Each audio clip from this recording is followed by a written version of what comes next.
پرو life کے دیکھنے اور سننے والوں کو السلام علیکم۔ میں ہوں اشفاق حسین اور آپ دیکھ رہے ہیں پرو لائف چینل۔ ناظرین، آج ہم بات کریں گے اسرائیل اور غزہ کے درمیان تنازع جو چل رہا ہے اس کے بارے میں۔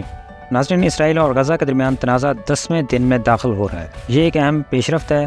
اسرائیلی فوج کی طرف سے متعدد فضائی حملوں کے بعد غزہ میں ایک بڑے پیمانے پر آگ کا گولہ گرنے کی اطلاعات ملی ہیں، جن میں گزشتہ چند گھنٹوں میں متعدد افراد ہلاک ہو چکے ہیں۔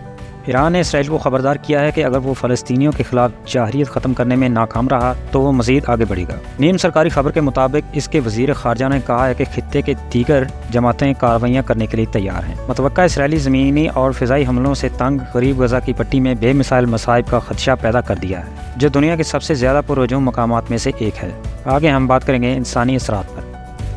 اسرائیلی فضائی حملوں میں کم از کم 2670 فلسطینی ہلاک ہو چکے ہیں، جن میں سے 1/4 بچے ہیں۔ حماس کے فوجی آپریشن میں ہلاک ہونے والے اسرائیلیوں کی تعداد 1400 ہے، جن میں 286 فوجی بھی شامل ہیں۔ غزہ کے محکمہ صحت کے اہلکار اسرائیلی فضائی حملوں میں ہلاک ہونے والے فلسطینیوں کی لاشوں کو آئس کریم فریزر ٹرکوں میں محفوظ کر رہے ہیں، کیونکہ انہیں ہسپتالوں میں منتقل کرنا بہت خطرناک ہے اور قبرستانوں میں جگہ کی بھی کمی ہے۔ افسران نے بتایا کہ اسرائیل میں فوجی فرائزک ٹیموں نے غزہ کی پٹی کے آس پاس کی کمیونٹیز پر گزشتہ ہفتے حماس کے حملے کے متاثرین کی لاشوں کا معائنہ کیا اور انہیں تشدد، عصمت دری اور دیگر مظالم کے متعدد نشانات ملے ہیں۔ اقوام متحدہ کے انسانی ہمدردی کے دفتر OCHA نے پیر کو کہا کہ غزہ کی پٹی کے تمام ہسپتالوں میں ایندھن کے ذخائر میں صرف 24 گھنٹے رہنے کی توقع ہے۔ فلسطینی محفوظ چھپنے کی جگہ تلاش کرنے کے لیے بے چین ہیں، لیکن جنوب کا سفر بھی خطرات سے بھرا ہوا ہے۔ حماس نے لوگوں سے کہا ہے کہ وہ باہر نہ نکلیں اور کہا ہے کہ باہر جانے والی سڑکیں غیر محفوظ ہیں۔ آگے ہم بات کریں گے ڈپلومیسی پر۔ امریکی صدر جو بائیڈن نے اسرائیل کو خبردار کیا ہے کہ غزہ پر کوئی بھی قبضہ ایک بڑی غلطی ہوگی۔ مصر نے کہا ہے کہ اس نے غزہ میں انسانی امداد پہنچانے کے لیے سفارتی کوششیں تیز کر دی ہیں۔ صدر الفتح السیسی نے دورہ پر آتے ہوئے امریکی وزیر خارجہ ٹونی بلنکن کو بتایا کہ اسرائیل کی بمباری غیر متناسب ہے۔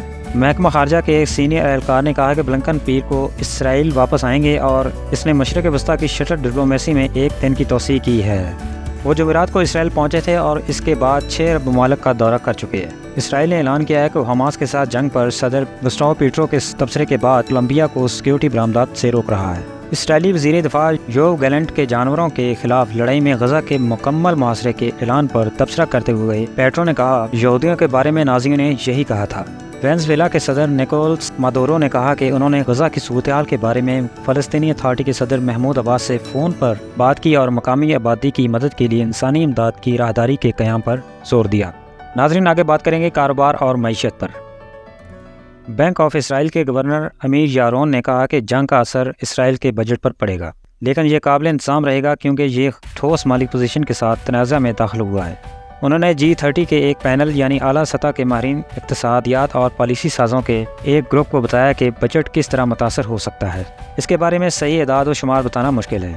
مالیاتی منڈیوں کے لیے جغرافیائی سیاسی خطرات بڑھ رہے ہیں، جبکہ سرمایہ کار یہ دیکھنے کے لیے انتظار کر رہے ہیں کہ آیا تنازع دوسرے ممالک میں اپنی طرف متوجہ ہوتا ہے۔ تیل کی قیمتوں میں اضافے اور عالمی معیشت کو ایک نئے دھچکے سے نمٹنے کی صلاحیت کے ساتھ اسرائیل کے زمینی حملے کی تیاریوں کے درمیان اسرائیلی بندرگاہوں پر بحری جہازوں کا بیک لاگ بڑھ رہا ہے۔